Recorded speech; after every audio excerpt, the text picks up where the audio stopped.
Hey guys, Casual Crono here. In this video we are going to beat up Kyuki. He is the incense boss that you can access once you finish Chapter 6 of Sin and Steel. You do have to have beaten the previous incense bosses first. So his gimmicks. He deploys a wind zone every single turn. If the wind zone is still there at the end of the turn, he stacks something called Signs of Foul Weather. Once it hits 5 stacks, it will automatically knock out someone from the fight, and hold ground, guard, etc. do not stop that effect from happening. Tetra can revive, and anyone with a revive skill can though, so it's not horribly damaging, it's just annoying. Also, every single stack he gets, his power, int, speed, endurance, and spirit all increase up to 100%. So you definitely want to avoid him ending the turn in wind zones as much as possible. So it's very helpful to have a character in the team that can deploy pretty much anything else. Magic zone, slash zone, another element, doesn't matter as long as it's not wind. We have in this team Xion, who can preemptively deploy a magic zone. So he will be doing that most of the fight. We have Xianghua, who is going to Trinity this turn to give her an extra hit. We're going to debuff the boss, put pain on, and we are going to get an MP regen started. How's that? Go. There you go. My thanks. Now you might go, okay, you have an awakened zone. We're safe for a few turns, right? Now this boss is annoying, he can break even awakened zones. But he does not end the turn in a wind zone, so yay. So we are going to continue to attack order. She's going to start attacking, buff, and buff. How's that? Die. Gone.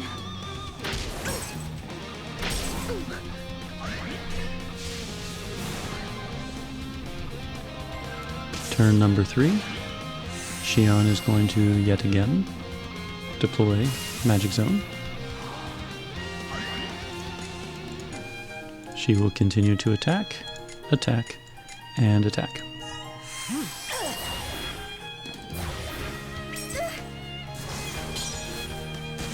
Yuna does have the ability to inverse the boss's buffs. You'll notice now that a lot of them are debuffs. So that's good.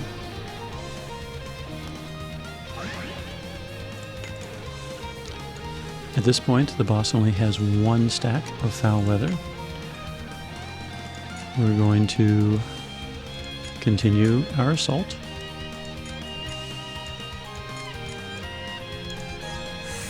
Go.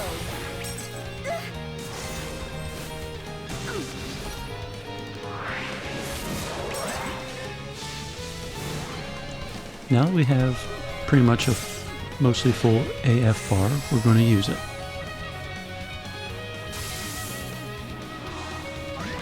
During this burst, we're going to do attack order. We're going to do Trinity, Nocturnal, and Divine Utterance for the buffs, and then just spam all of our attack skills. So 3, 2, 2, 2, and now all ones. Die.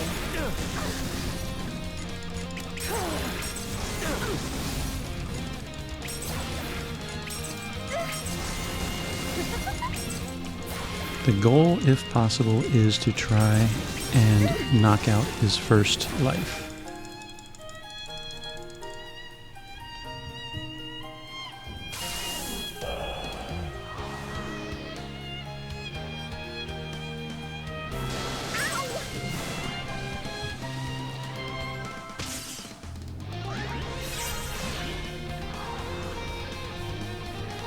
When he revives, he will clear all of his debuffs. Pain and Poison will still be on there, but we're going to have to redo Rosa Liliac and such for the power int debuff. We'll continue our assault and continue to get rid of that wind zone. Take this. Beast. Here you go. How embarrassing.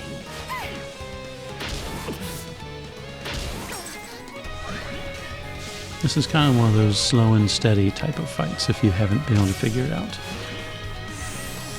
I'm sure there are teams that can wipe this guy out instantaneously, but I have not developed that yet. Alright, we're going to buff, we're going to buff, she will continue to attack, and he will continue to get rid of Wind Zone. Die. Feast.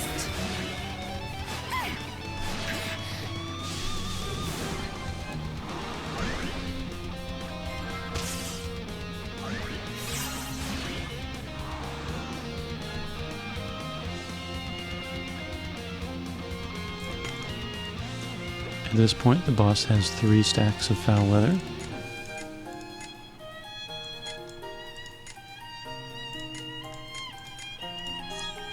Die.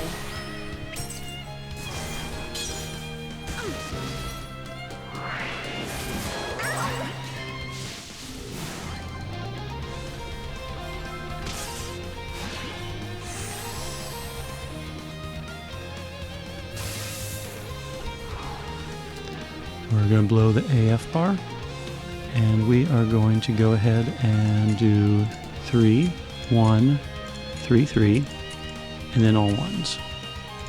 3, 1, 3, 3, all ones. Die.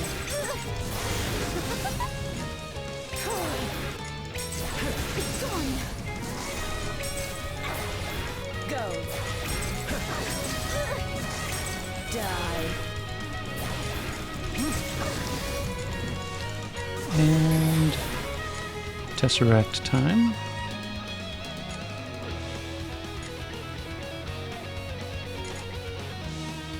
And we'll go ahead and Divine Vessel. Why not? If I'm lost.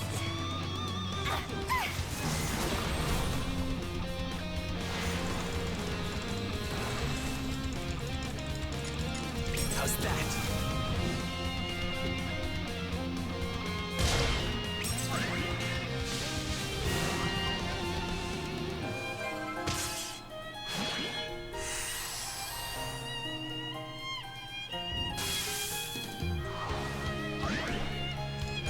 We're going to attack, buff, and buff now.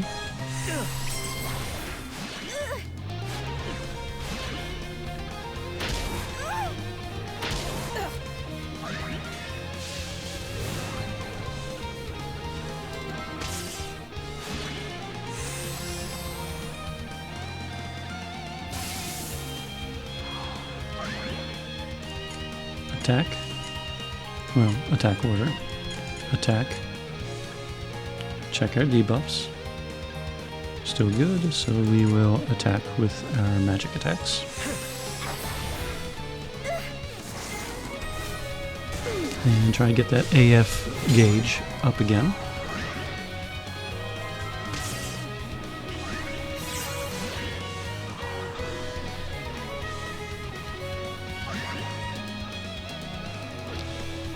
Alright, we're going to buff, debuff, Trinity, and remove Wind Zone. There you go. My thanks.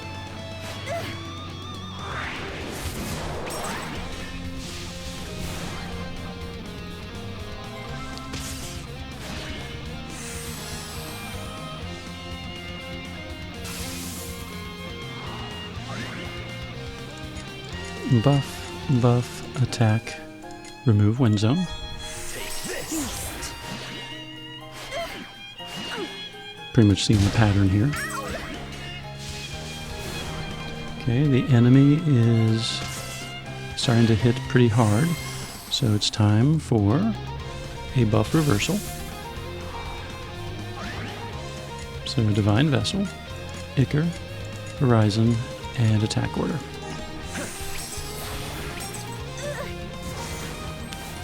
Okay, the boss is now debuffed again and hurts for a lot less.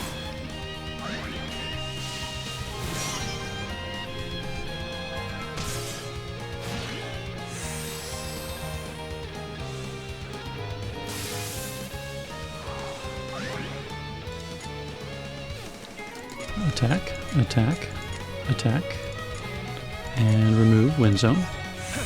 Go. Alright. The boss used up its last revival. And when he does, we're now in an awakened Wind Zone. We have another issue as well. In this final phase, he resists a lot more than he used to. You'll notice magic is now being resisted. However, we have a Shion and a Paper Tiger. Resistances become weak points become resistances. Not only that, we saved the AF bar for this final turn. Right now, because it's an awakened Wind Zone, an attack order isn't really going to help us. So what we're going to do, we're going to blow the AF gauge, we're going to Paper Tiger, and we're going to do 2, 3, and 3. Then he's going to do 2.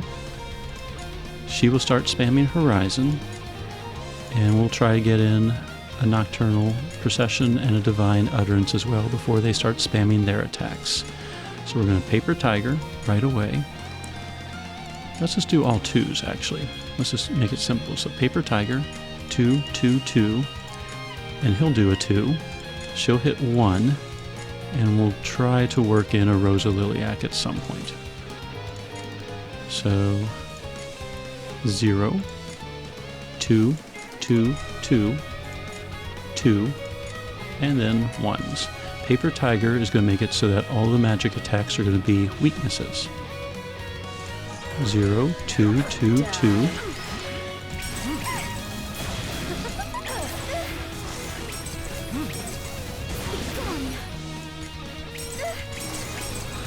Alright, we are blasting away.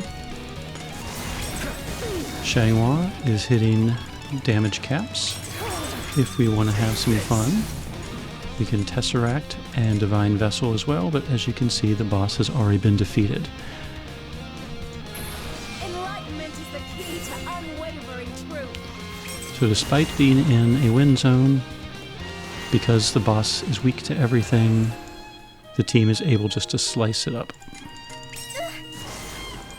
Bide your time and seize the moment. Now, as I said, I'm sure that there's YouTube videos out there of people knocking this out in 3 turns or 4 turns. I haven't tried every combination, but this method, as long as you have a pretty strong team, particularly a pretty strong Xianghua, it's slow, it's steady, but as you could see, it wasn't particularly dangerous. Tetra was ready to revive at any point. The only issue I've had with this team, every so often, Iffy is the one that gets knocked out. And until she revives, that means the others lose their blood contracts, and it can be a little more annoying. So, gear. Shion was built defensively.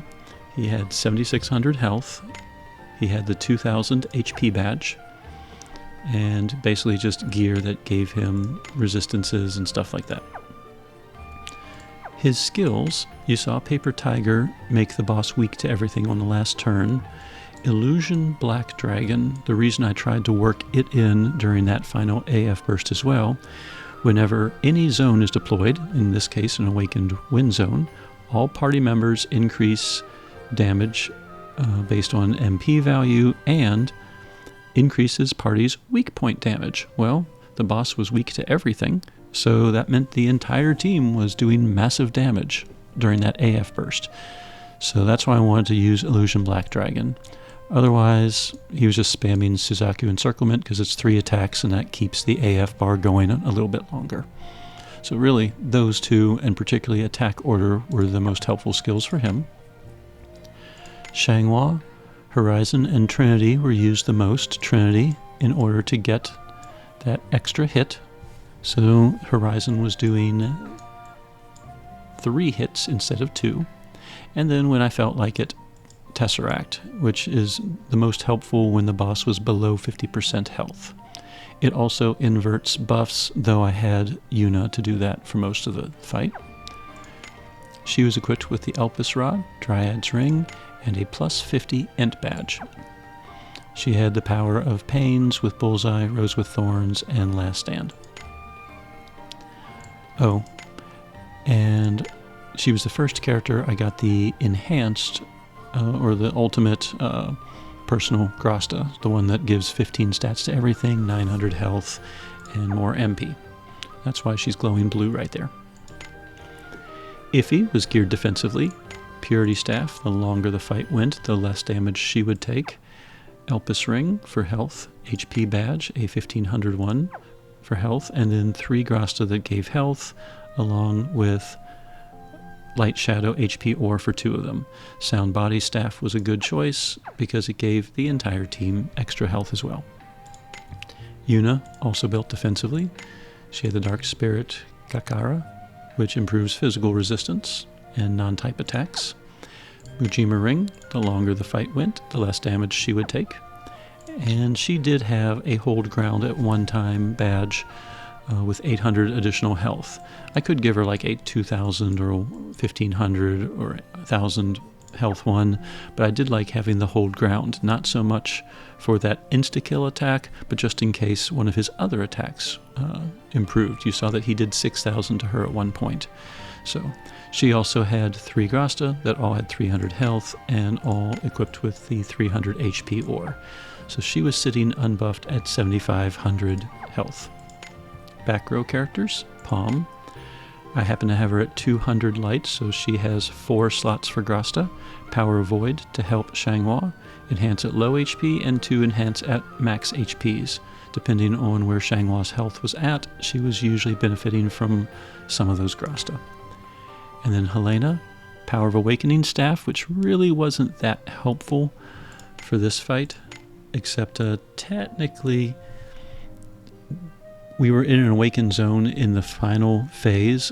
I'm not sure really if this helps that, but the previous phases we were never in an awakened zone. Sound Body to give Xianghua a little more health and mana. And then finally Resonant Power Shadow. For every Shadow ally, damage went up. And this particular team, Xianghua is Shadow, Iffy is Shadow, and Xian Altar is Shadow. So it was not 30%, but it was at whatever 3/4 of that is, 22-ish, 23-ish percent maybe. And then sidekicks, Tetra, and Guns. Guns' aura was active right away because, as you saw, he emptied the AF gauge. So right off the bat, the entire team had 20% extra stats. So that was the team, that was the strategy. It's not a perfect strategy, and you do have to have a lot of gear and a lot of very strong characters for this particular one to work. Not everyone has Xian Altar or Xianghua or Iffy. Yuna might be a little more common, but she's still Stellar Awakened. Not everyone has that. So I realize that this team might not be for everyone, but it is a fairly... if you have the characters and the gear, it is fairly easy to replicate, and even if you don't have the gear, if the fight takes a little bit longer, yeah, you will have to worry about one of them getting knocked out, but you have Tetra. You can revive. It's not the end of the world. So anyway, hope this video helps. Casual Chrono, signing out.